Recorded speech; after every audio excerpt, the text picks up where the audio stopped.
시청자와 함께하는 시민데스크. 연초부터 몰아치는 기업 리스크가 주식시장에 영향을 미치면서 개미 투자자뿐 아니라 YTN 시청자들의 불안감도 함께 커지고 있습니다. 오늘 시청자 비평 리뷰와의 시간, 기업 오너 리스크를 다룬 YTN 보도로 채워봅니다. 자칫 지루할 수 있는 보도 전문 채널 YTN의 활력을 불어주는 YTN의 숨은 능력자, 시청자의 이목을 사로잡는 15초 작품의 주인공을 에필로그 Y에서 만나보겠습니다. 시청자 브리핑 시시콜콜 위클리피, 부족함 없는 방송을 위한 그날까지 시청자 의견에 YTN이 응답합니다.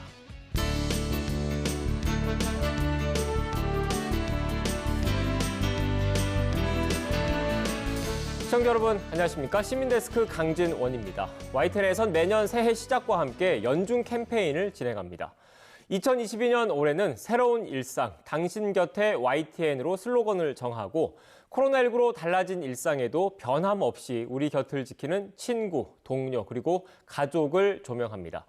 매달 소개되는 캠페인 속 내 이웃은 어떤 모습일지 많은 기대와 호응 부탁드리면서 이번 주 시민데스크 시청자 비평 리뷰 Y로 시작하겠습니다.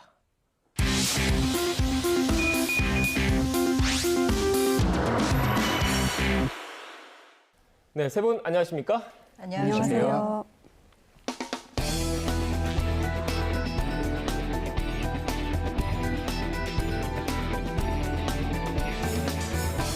네, 오늘 리뷰 Y 시간 이혜수 시청자 평가원님이 꼽아주신 주제부터 들어보겠습니다. 새해부터 상장 기업의 기업 리스크가 연이어 터지고 있습니다. 대규모 자금 횡령, 광주 아파트 공사 현장 붕괴 사고, 최고 경영자의 돌발 발언까지 기업 이미지와 경영에 큰 타격을 주면서 화제가 되고 있죠. 기업 오너 리스크, 주가를 들었다 놨다 하며 한 개인의 문제가 아님을 다시 한번 확인할 수 있었습니다. 오늘 리뷰 Y 시간은 기업 리스크를 다룬 YTN 보도로 준비해 보았습니다. 네, 연초부터 관련해서 여러 지적들 또 논란이 불거지고 있는데 교수님께서는 지난 한 주 YTN 기업 리스크 보도 어떻게 보셨습니까? 예, 최근에 기업 오너 리스크라고 불리는 신세계그룹 정용진 부회장의 SNS 발언 파장, 또 류영준 카카오국 공동대표 내정자와 임원들의 기만적인 주식 거래부터 오스템 임플란트 자금 횡령, 또 광주 신축 아파트 붕괴 사건까지 기업 입장에서는 일련의 위기라고 할 수 있는 이슈들이 보도가 되고 있습니다. 다양한 분야별 특성과 이해관계가 맞물려서 돌아가는 거대한 조직이 생존을 하다 보면 이러한 이규 발생을 완전히 피할 수는 없는 요소가 될 건데요. 그래서 조직 홍보학 분야에서는 이러한 위기 발생 시의 대응과 회복을 위한 매뉴얼이 활용되고 있습니다. 일반적으로 위기 대응 시에 또 사과 메시지를 발표할 때에는 4가지 정도의 기준을 갖추어져야지 된다라고 보고 있는데요. 첫 번째는요, 정확한 피해 현황 정보 공유. 두 번째는 그 과정에서 조직이 어떤 잘못을 했는지를 명확히 짚고 사과해야지 됩니다. 세 번째는 피해 보상, 손실 보상 계획을 명확하게 공유하고 발표해야지 되고요. 네 번째는 재발 방지와 보완 대책을 수립해야지 됩니다. 그럼 그 과정에서 언론은 역으로 사건 발생 과정부터 진행 상황, 그리고 또 마무리까지 각 국면별 피해 상황과 원인 규명, 그리고 기업의 대응 이행 정도와 변화 지점을 정확하게 알리고 논평해야지 되겠죠. 그리고 피해를 최소화하고 상황 수습과 재발 방지를 위해서 기여해야 할 겁니다. 오늘은 이러한 기준에서 YTN 보도들을 살펴보고자 합니다. 네. 지금 교수님께서 위기 대응 그리고 사과 메시지와 관련해서 핵심 요건들을 지금 짚어주셨는데 평가원님께서는 어떻게 보셨습니까? 역대 규모의 회사 자금 횡령으로 오스템 임플란트가 뜨거운 감자가 되었습니다. 주식 거래까지 정지되면서 투자자들이 큰 충격에 빠졌고 사건이 긴급하게 진행이 되고 있는데요. 이런 상황에서 YTN 기자가 발빠른 취재력을 발휘해 연속 보도를 냈습니다. 1월 9일 단독 1,980억 횡령 직후 차명폰 여러 대 개통, 도주 긴밀 연락용 의심 보도에서는 횡령 직원 이모 씨가 도주 전 소유 건물을 처분하려고 했던 정황을 인근 부동산 중개업자 인터뷰를 통해서 밝혀냈고요. 1월 10일 단독 외상으로 주식 1,400억 베팅했다가 손해 못 갚자 횡령, 그리고 1월 13일 단독 오스템 임플란트 직원 1조 2천억 주식 거래, NC 소프트만 500억 손실 등에서 이모 씨의 횡령 이유와 사용처 등 국민의 관심사가 높은 사안들을 요목조목 짚어주었습니다. 예, 이 사건 초기 단계에서는 평가원님께서 언급해 주신 YTN 단독 보도들이 사건 발생 어떤 사실과 피해 상황을 정확하게 파악할 수 있도록 여러 도움을 주었습니다. 이어서 1월 4일에 방송된 뉴스큐 구멍가게 같은 상장사, 오스템 임플란트 횡령 사건, 전문가 대담에서 구체적 분석을 통해서 사건의 원인을 조직 내부와 금융시장, 또 주식시장 전반으로 확장해서 이해할 수 있도록 도움을 주셨습니다. 이어서 1월 6일 더 뉴스 1,800억 원대 횡령, 직원 체포, 자금 회수 가능성은 또 눈여겨보았는데요. 이 대담에서는 공범 여부의 정황을 살피면서 이 회사의 횡령 선례와 다소 소극적이었던 내부 통제 등의 문제 제기를 했습니다. 이는 수사 방향과 속도에 영향을 줄 수 있는 중요한 부분이겠고요. 사건 전달을 넘어 적극적인 문제 제기와 솔루션까지 제시하는 한 걸음 더 나아간 좋은 사례라고 평가됩니다. 예, 이후에 오스템 임플란트 측의 4차례의 입장문 발표가 있었고요. YTN에서는 1월 10일 오스템 임플란트 4차례 입장문 윗선 개입 없다, 선긋기만 급급 보도에서 과거 이 기업 회장이 연루되었던 횡령 배임 사건을 예로 들면서 기업 측 대응 방식의 문제점에 대해서 지적을 해주셨습니다. 오스템 임플란트 횡령 사건과 관련된 YTN의 일련의 이 보도들은 이번 사안으로 인해서 피해를 입을 수 있는 소액 주주들의 입장을 충분히 반영했다고 보이고요. 또 제대로 된 수습 대책과 개선책을 요구했다라고 하는 차원에서 바람직한 기업 위기 관련 보도의 전형이다. 저는 이렇게 평가할 수 있겠습니다. 긍정적으로 평가를 해주셨는데 에디터님께서는 어떻게 보셨습니까? 예, 잘 취재하고 잘 보도했다고 생각하고 있습니다.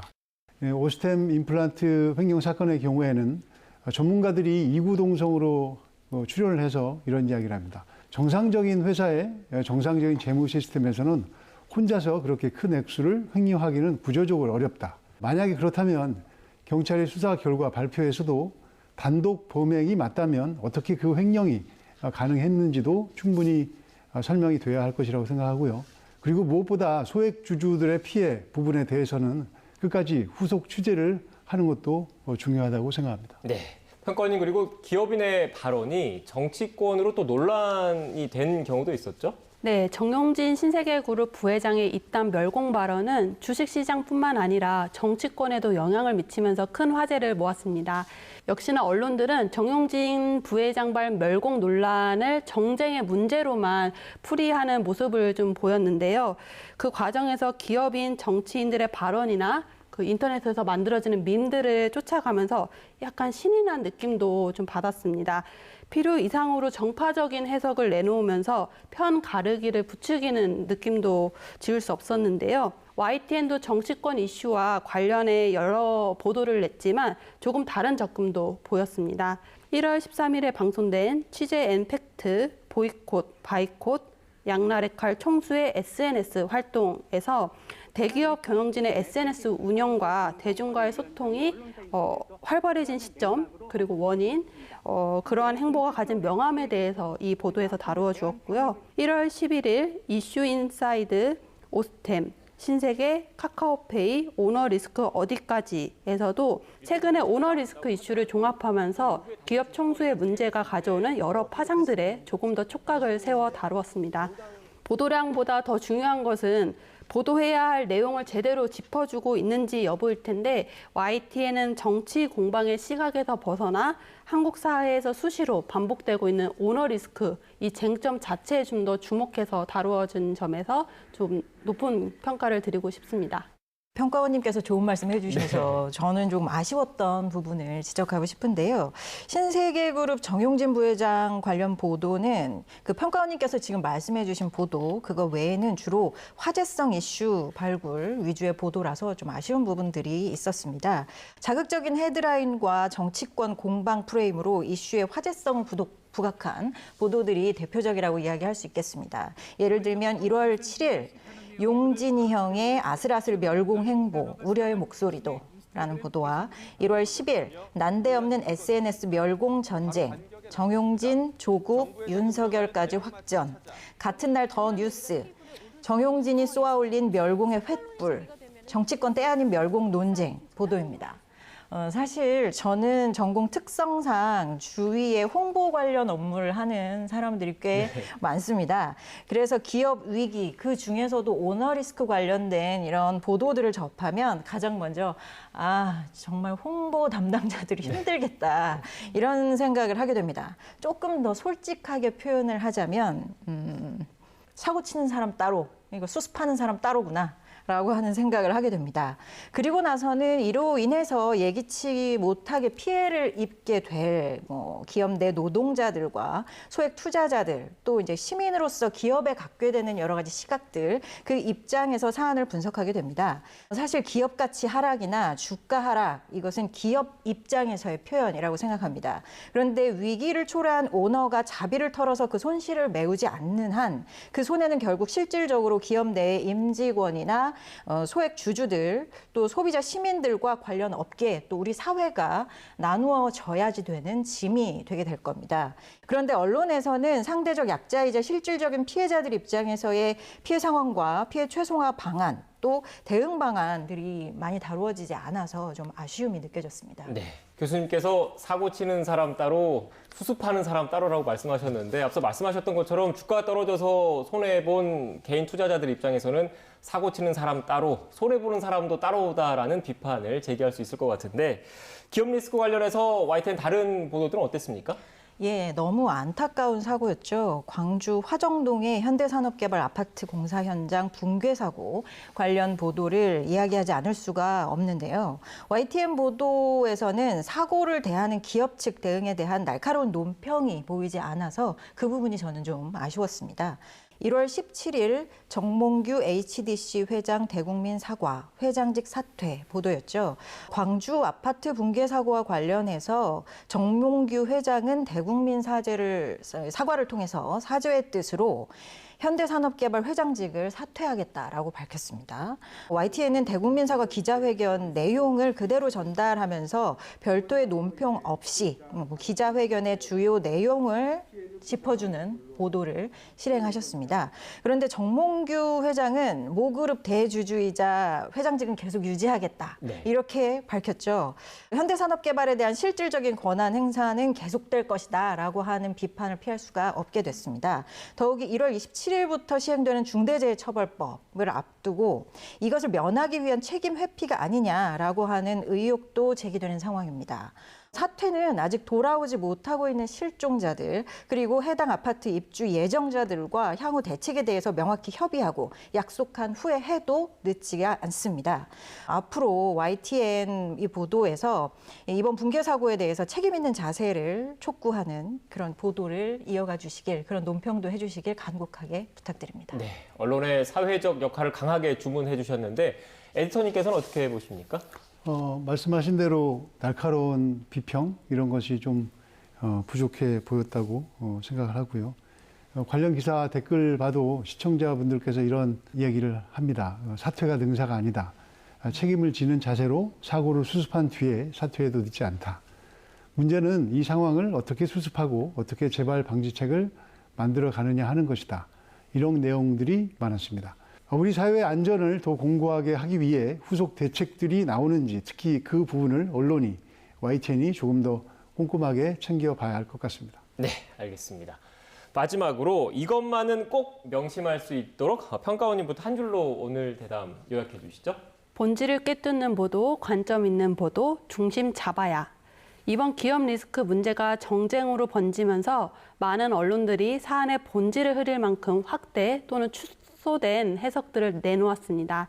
그 와중에 YTN은 비교적 중심을 잘 잡아주었고요. 관점을 달리해 정치적 논란으로 가려지거나 놓치지 말아야 할 쟁점들을 잘 짚어주었습니다. 앞으로도 사건의 본질을 예민하게 포착해 주시고 집요하게 취재해 주시기 바랍니다. 차별화된 기사는 새로운 시각의 접근과 해설, 그에 대한 끈덕진 고민에서 시작된다는 점 잊지 말아주시기 바랍니다. 네, 이어서 교수님의 한 줄 평 들어볼까요? 위기 속에서 혼란스러울 땐 기본으로 돌아가야. 최근 국내 기업의 위기 관련 일련의 이슈와 흐름 보도들을 분석하면서 새삼스레 방송의 기본 이념과 책무를 규정해 놓은 방송법을 살펴보게 되었습니다. 방송법 제6조 방송의 공공성과 공익성 관련 조항 5항에서는 방송은 상대적으로 소수이거나 이익 추구의 실현이 불리한 집단이나 계층의 이익을 충실하게 반영하도록 노력하여야 한다. 화제성 높은 사건, 사고나 오너 리스크 같은 기업 위기 상황에서 무엇을 전해야 하는지, 어떻게 전해야 하는지 혼란스러울 때, 그때 언론은 기본으로 돌아가서 여론 형성과 재력, 또 사회적 영향력 면에서 상대적으로 약자인 소액 주주와 노동자 입장을 더 적극적으로 반영해야 합니다. 기업의 위기는 곧 기업에 속해 있는 구성원과 소액 주주를 비롯한 여러 소시민들의 삶과 생존의 문제이기 때문입니다. 이 지점을 YTN이 꼭 기억해 주시면 감사하겠습니다. 네, 알겠습니다. 오늘 전해주신 분석과 해설 말씀 잘 유념해서 YTN 보도와 프로그램 개선에 앞장서겠습니다. 세 분 오늘 말씀 고맙습니다. 감사합니다.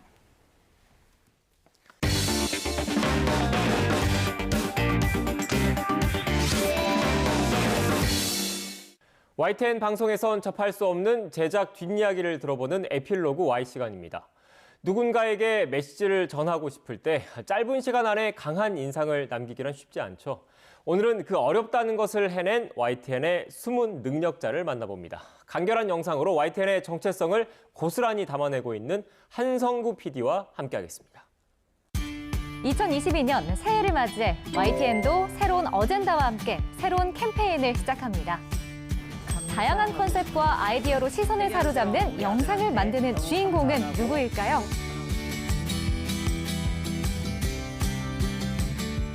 평소 제작하고 있는 영상들을 한마디로 표현해주세요. 사람의 몸으로 따지면 얼굴? 오늘 에필로그 Y 시간 편성 제작 한성구 PD와 함께합니다. 네, PD님 안녕하세요. 네, 안녕하십니까? 네, 반갑습니다. 제가 평소에 YTN을 보면서 이런 감수성 있고 따뜻한 영상은 누가 만들까 궁금한 적이 있었거든요. 우리 한성구 PD님이 만드신다고 들었습니다. 맞나요? 예, 제가 만들고 있고요. 네. 뭐 지금 한 10년 정도 캠페인이나 뭐 이런 여러 이제 회사 홍보 영상들 이런 것들을 많이 만들고 있습니다. 새해가 되면 YTN이 새로운 어젠다와 함께 캠페인을 실시하고 있는데 올해 그럼 2022년에 YTN 어젠다는 무엇인가요? 올해 어젠다 같은 경우는 이제 새로운 일상, 당신 곁에 YTN이라고 이제 선정이 됐고요. 이 어젠다 같은 경우는 매년 이제 연말쯤에 이제 다음 해에 네. 의제 설정을 하는데 이거는 이제 회사 사내 공모를 통해서 회사 구성원들의 이런 의견들을 모아서 선정을 하고 있습니다. 그럼 이렇게 뽑히면 상금 주나요?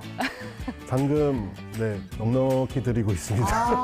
아니, 넉넉히는 아니고요. 네. 소정의 이런 상금을 드리고 있습니다. 내년에 저도 좀 참가를 해서 상금을 받아오겠습니다. 선정되실지 모르겠지만 네. 예, 꼭 참여 부탁드리겠습니다. 네.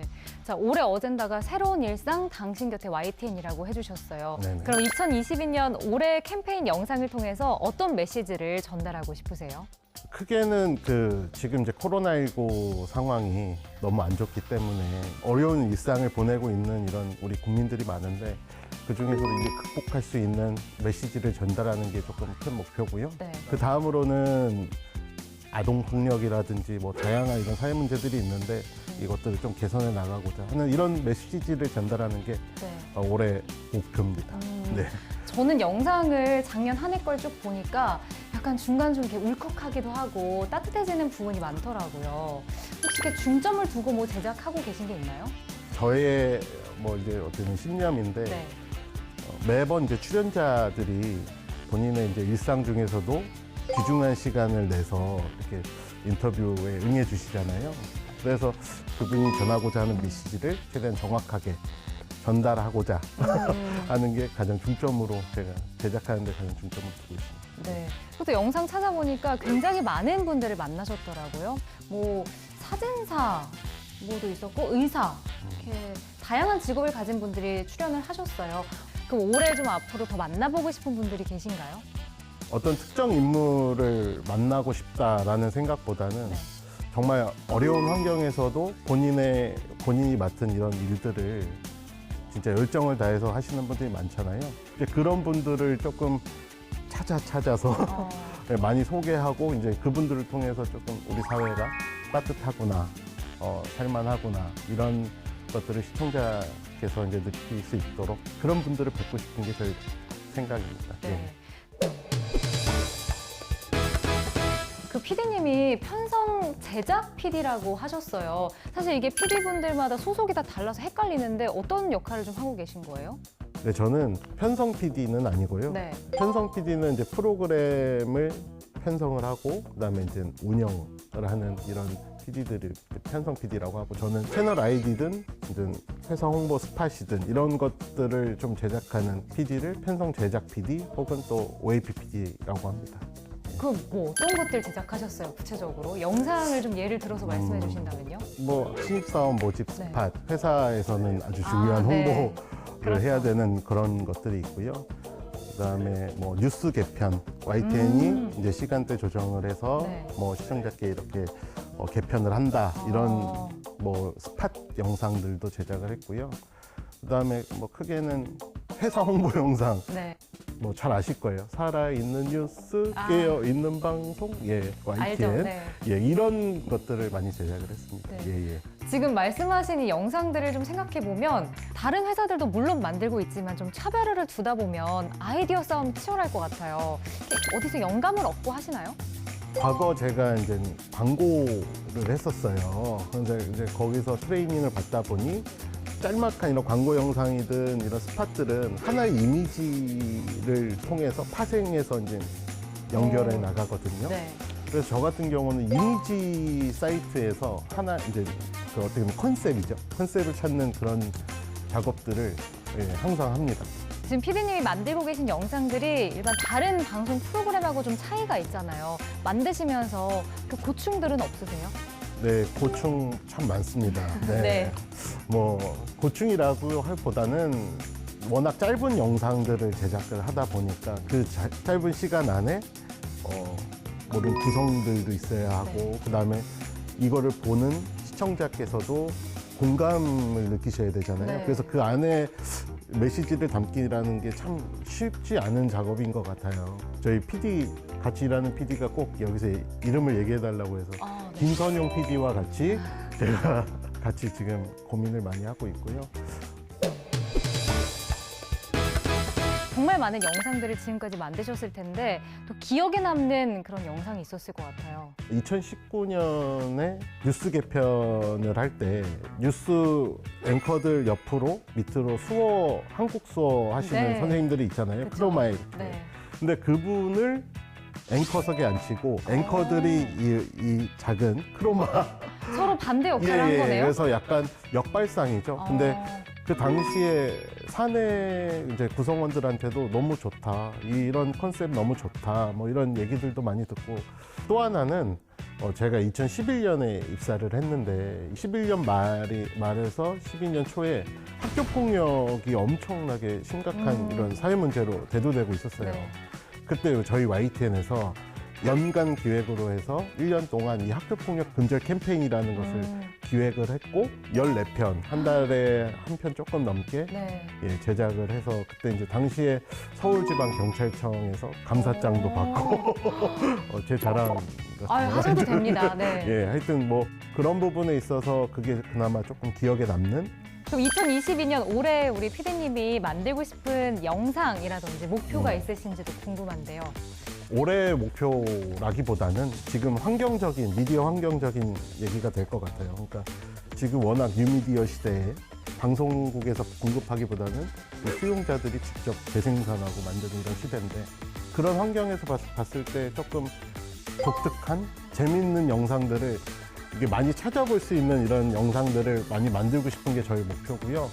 저는 SBC가 이렇게 정규 시간 이외의 시간에 제작을 하다 보니 그 시간에 뉴스 보다가 광고 나오네?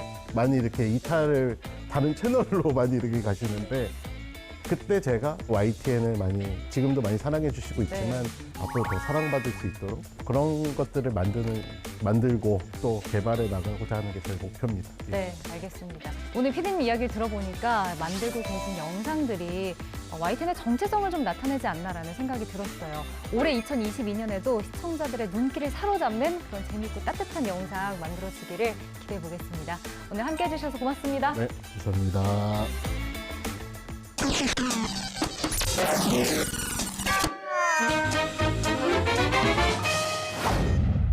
가장 빠른 옴부즈맨 프로그램 그 기록을 모아보는 시간입니다. 시청자 브리핑 시시콜콜 위클리픽. 이번 주 시청자 의견 함께 보시죠.